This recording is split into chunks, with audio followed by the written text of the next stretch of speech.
घरावा से हरवा मंगवनी हो पूजा खातिर भैनी कई यार हो।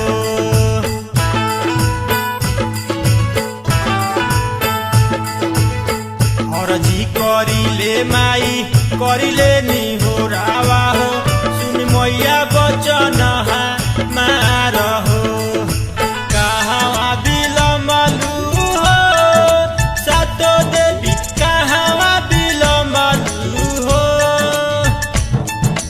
कहवा बिलमलू हो सातो देवी कहवा बिलमलू हो। ए मैया हो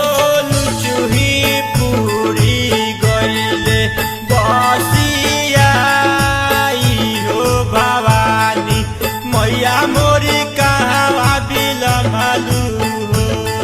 ए मैया हो अढ़ौल फुलावा गइले मुरझाई हो भवानी मैया मोरी कहवा बिलमलू हो।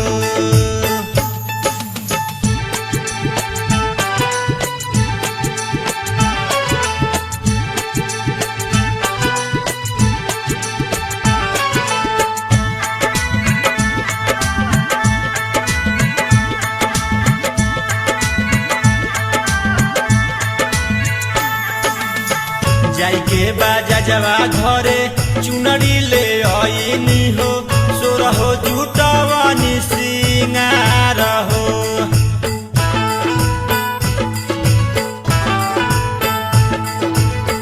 चमरू के घरावा से मानर मंगवाईनी हो कल साले आइले कोहार हो। कहवा बिलमलू हो ए मैया मोरी कहवा बिलमलू हो।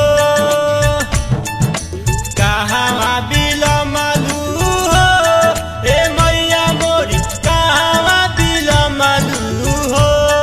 ए मैया हो राजीव मुकेश दोहराई हो भवानी मैया मोरी कहवा बिलमलू हो।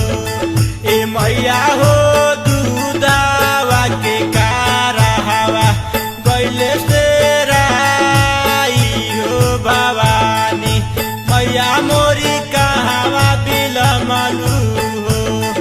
ए मैया हो अढ़ौल फुलावा गइले मुरझाई हो भवानी मैया